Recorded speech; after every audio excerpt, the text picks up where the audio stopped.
Alimentação e saúde estão diretamente ligados, mas como manter um estilo de vida saudável? Quem nos conta mais sobre isso é Alexandra Anastácio, mestre em Bioquímica Nutricional, doutora em Ciências dos Alimentos, líder do Núcleo de Pesquisa em Nutrição, Alimentos e Consumo da NUPAC, professora, atual diretora da Faculdade de Nutrição da UF e coordenadora do Observatório do Ambiente Alimentar. Seja bem-vinda, Alexandra. Obrigada. Para começar, como surgiu o seu interesse pela nutrição? Há muitos anos atrás, eu sou de uma família de hipertensos, minha mãe e meu pai também hipertensos, então a curiosidade sobre como tratar a hipertensão, por exemplo, com a redução de sal. E minha mãe sempre teve uma alimentação bem restrita em sal, sempre foi muito preocupada com uma alimentação bem saudável para os filhos.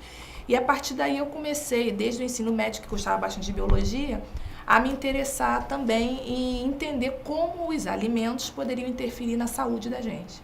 O seu trabalho é voltado para uma alimentação equilibrada e saudável. Sim. E baseado no Guia Alimentar Brasileiro. Qual é o seu maior desafio nesse sentido? O maior desafio, na verdade, do Brasil, é o desafio de enfrentar a epidemia de obesidade que a gente está tendo no país. E de outras doenças crônicas também, como hipertensão, diabetes. Então, o desafio é fazer as pessoas consumirem alimentos com menos sal, menos gordura. E o Guia Alimentar de 2014, que é o guia mais recente que o Brasil possui, esse guia ele traz agora uma classificação nova dos alimentos, em que ele classifica os alimentos pelo seu processamento tecnológico. Então, a gente tem os alimentos classificados como in natura, como frutas, hortaliças. Tem os alimentos processados, em que você tem algum tipo de processamento, como uma pasteurização, uma moagem, mas que você não tem grandes modificações nesse alimento. E os ultraprocessados, que são alimentos, na verdade, que a gente nem chama mais de alimentos, nós chamamos de produtos ultraprocessados. Produtos esses que têm uma alta quantidade de sal, de gordura, de açúcar e também de aditivos químicos, que muitas vezes não são benéficos para a saúde. E aí esses alimentos são os alimentos que mais se relacionam, são aqueles alimentos prontos para consumo, de fácil consumo, rápido preparo, que são alimentos que estão cada vez mais associados a doenças como a obesidade, como diabetes, hipertensão, o câncer também. Eu brinco com as pessoas o seguinte: Alexandre, eu não consigo classificar ou descobrir quais são os alimentos ultraprocessados quando eu vou ao supermercado. Aí eu digo o seguinte: é muito simples. Você pega o rótulo desse produto e observa os ingredientes. Se uma boa parte daqueles ingredientes você não consegue entender, porque tem vários aditivos, corantes, acidulantes, é porque ele é um ultraprocessado. Alexandra, o foco da sua pesquisa mais atual é sobre os probióticos. Como é a ingestão deles no nosso organismo? Bom, primeiro é importante entender, na verdade os probióticos, a classificação que a gente tem sobre eles são micro-organismos, são componentes biológicos, então micro-organismos que estão presentes nos alimentos e que esses micro-organismos eles têm, ao serem adicionados, são adicionados nos alimentos para o nosso consumo. Esses micro-organismos, obviamente, eles não podem causar nenhum tipo de doença, então não são patogênicos, não causam doenças, e eles têm a capacidade de resistir à digestão ácida que a gente tem. Então, eles sobrevivem para que eles tenham algum efeito benéfico. Então, a gente tem um monte de bebidas, por exemplo, que são as maiores fontes desses probióticos, que muitas vezes a gente não pode classificar mesmo como probiótico. Por quê? Porque quando você vai analisar a quantidade, existe também esse parâmetro de quantidade viável, viva, desses micro-organismos, e às vezes aquele produto ele não apresenta a quantidade adequada para que se tenha o efeito desejado no organismo. Então, o probiótico é aquele que a gente tem os micro-organismos viáveis em quantidade para os efeitos desejados, não causam doenças, e podem ser consumidos rotineiramente dentro de uma dieta. Então a gente tem iogurtes, né? Se eles estiverem classificados dentro dessa quantidade, os iogurtes eles podem ser considerados alimentos probióticos, né? E são os que mais são consumidos, né? Tanto por adultos quanto por crianças. Existem trabalhos também de inclusão desses micro-organismos em outros tipos de alimentos, como queijos também, né? Leites fermentados, que é um outro tipo de classificação, não é o iogurte, enfim. Dentre vários, né, classes, né, de produtos, de alimentos probióticos, dentro da minha pesquisa, a gente investiga os efeitos do kefir, né? Que é um tipo de produto fermentado. A fermentação ela acontece exatamente utilizando os grãos de kefir, né? Os chamados grãos de kefir. Então, o kefir é uma bebida que a gente obtém a partir da fermentação desses grãos de kefir.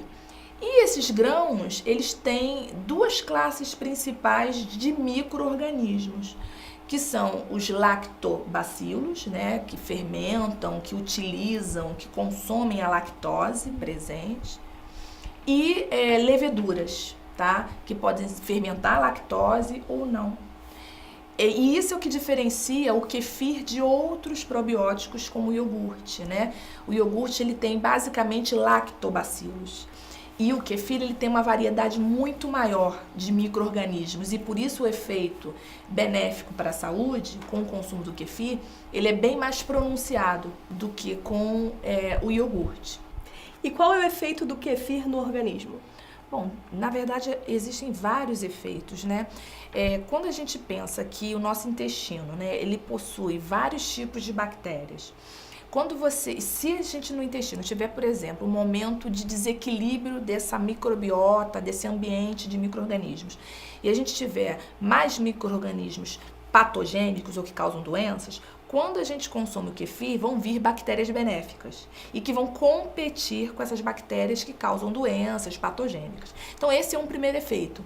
Então, o kefir ele pode habitar o seu ambiente intestinal, a sua microbiota intestinal e, por competição, quando você consome mais, ele consegue combater o crescimento de bactérias que sejam maléficas ao intestino. Então, isso é um efeito legal. Um outro efeito interessante é que o kefir, enquanto bebida, né, ele apresenta na própria sua composição uma ação de uma enzima chamada lactosidase. Essa enzima, ela degrada a lactose. Então, se você fizer a fermentação do kefir em leite, né, o kefir ele tem a capacidade de reduzir em até 60%, tá? O conteúdo de lactose daquele leite. Isso seria interessante para indivíduos, por exemplo, que apresentam intolerância à lactose. Então, essa é uma questão bastante legal, bastante interessante que tem em relação ao kefir. Ao mesmo tempo, quando as bactérias, lactobacilos, os micro-organismos do kefir estão no intestino, eles utilizam os nutrientes que estão ali no intestino para seu próprio consumo, para sua metabolização.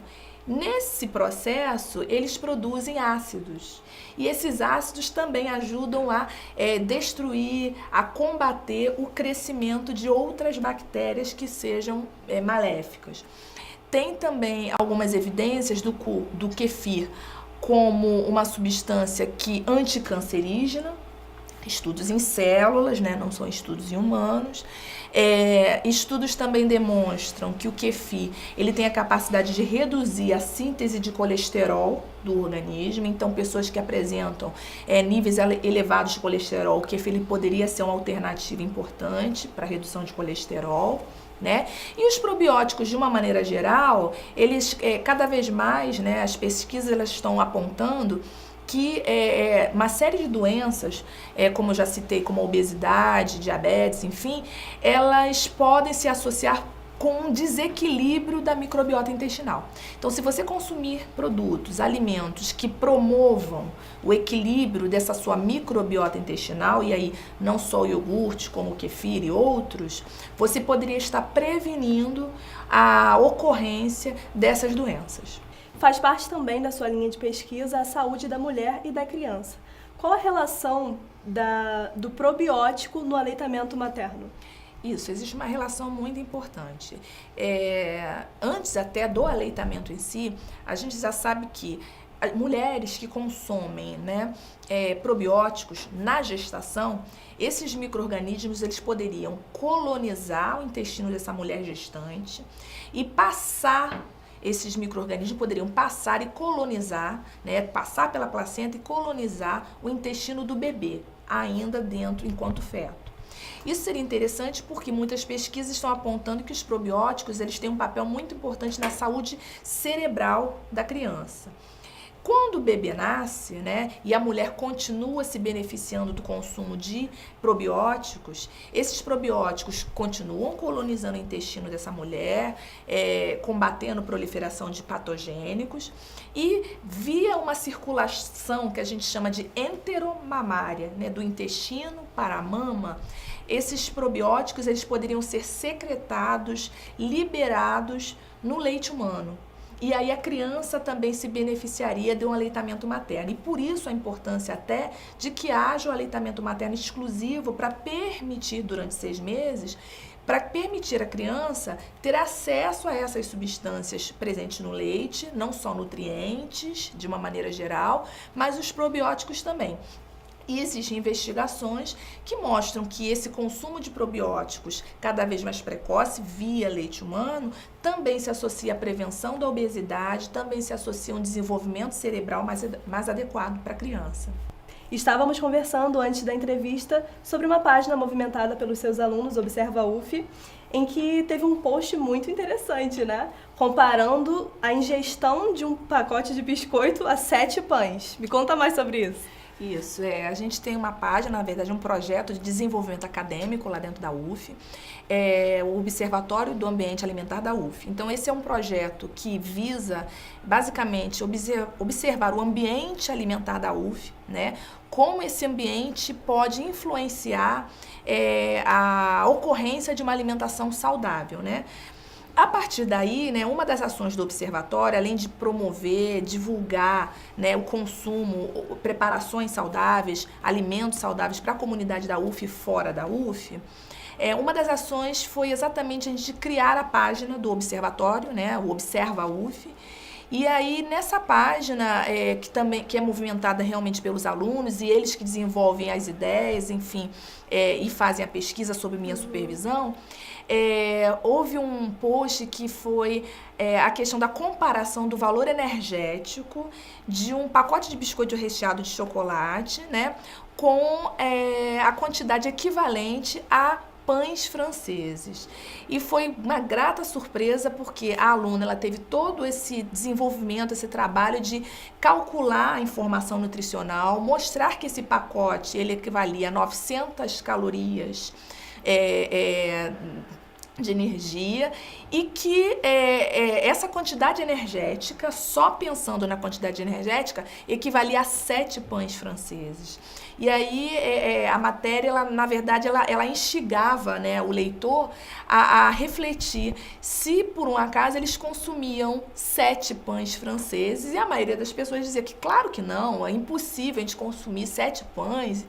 E aí a gente apresentou que se você consome esse ultraprocessado, que é o biscoito recheado, né? E se você consome um pacote inteiro, que é bem difícil você consumir só um biscoito, 2 biscoitos, se você consome um pacote inteiro, você está consumindo cerca de metade das suas necessidades energéticas diárias, né? Geralmente a população consome em torno de 2.000 calorias. E além disso, você está consumindo o equivalente a 7 pães franceses. Assustador. É muito assustador e isso é muito crítico quando a gente observa que tem crianças que conseguem consumir um pacote pequeno, né? Então, por isso a nossa batalha em relação a divulgar, a conscientizar, a trazer conhecimento exatamente para a população sobre isso, porque se a gente trouxer as informações corretas, a gente vai trazer também reflexão, né? E vai evitar exatamente essa ocorrência da obesidade, da hipertensão, da diabetes, porque muitas vezes acontece realmente por falta de conhecimento. E aí esse post acabou tendo mais de 7.000 visualizações, mais de 200 compartilhamentos, e foi muito assim, gratificante a gente observar o quanto a aluna, né, teve de conhecimento para construir aquela informação e como as pessoas se interessaram e se surpreenderam com essa informação. E para acessar, basta curtir a página, né? Exatamente, basta curtir a página e a gente semanalmente coloca temas, a gente já colocou temas relacionados a aproveitamento integral de alimentos, uso de cascas para elaborar algumas preparações, trazer também esse conhecimento de que uma alimentação saudável, né, ela não é só saudável para o indivíduo, mas ela também pode ser saudável para o meio ambiente, né? E aí a gente diminuindo esses resíduos, isso também é uma coisa legal em termos de saúde.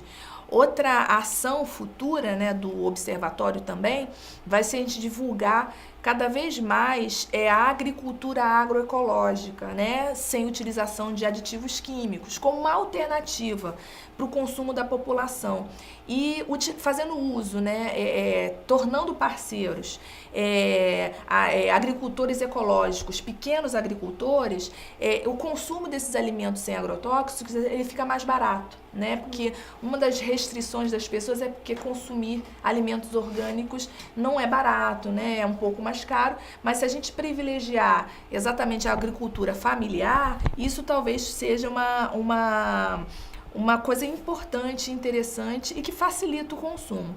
E dentro da questão dos probióticos, a gente atualmente tem uma pesquisa que está caracterizando o conteúdo de micro-organismos dentro dos probióticos, dentro do kefir, né, que a gente está estudando. A gente está realizando também análises sensoriais para que a gente possa desenvolver produtos alimentícios à base desse kefir, né? Então a gente está verificando a aceitabilidade desse produto. O kefir, né, eu acabei não falando um pouquinho dele sensorialmente, ele é um produto bastante ácido, mas ele tem um aroma bastante refrescante, né, e tudo, efervescente.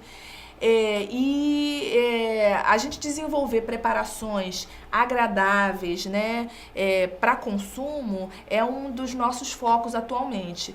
Eu já desenvolvi um iogurte grego, utilizando kefir com fundo de geleia de jabuticaba, foi muito bem aceito, né? A gente colocou, fez o kefir semelhante ao que já é comercializado de iogurte grego e fizemos também uma bebida achocolatada à base de kefir. O kefir ele não precisa ser utilizado só com leite, a gente pode utilizar o kefir inclusive com sucos de frutas, tá? Então tem o mesmo efeito, os indivíduos eles vão ter os probióticos, mas devido à restrição à lactose ou por não gostar mesmo de consumir leite, ele também, esse grão, ele pode ser fermentado em sucos de fruta. Para finalizar, Alexandra, conta sobre os seus projetos futuros.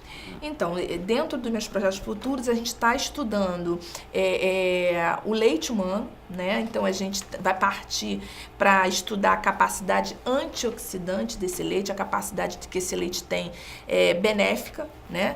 E essa capacidade antioxidante, ela pode se relacionar também com o que a mulher consome. Então, o consumo de substâncias antioxidantes, qual seria? Sucos, frutas e até probióticos que poderiam também estimular essa capacidade antioxidante. Já que o próprio kefir, né, ele é rico em vitaminas, complexo B, ele é rico em vitamina K, então tem uma série de nutrientes muito importantes. Então a gente sabe que o consumo desses alimentos pode de alguma maneira até influenciar, né, a composição desse leite materno. Então, no meu estudo, a gente está avaliando a capacidade desse leite, antioxidante desse leite, se ela pode ser benéfica para a criança. E futuramente a gente tem até interesse, não agora, futuramente tem interesse até de investigar mais a fundo como o consumo de probióticos pela mulher pode influenciar os probióticos presentes nessa criança, presentes nesse bebê.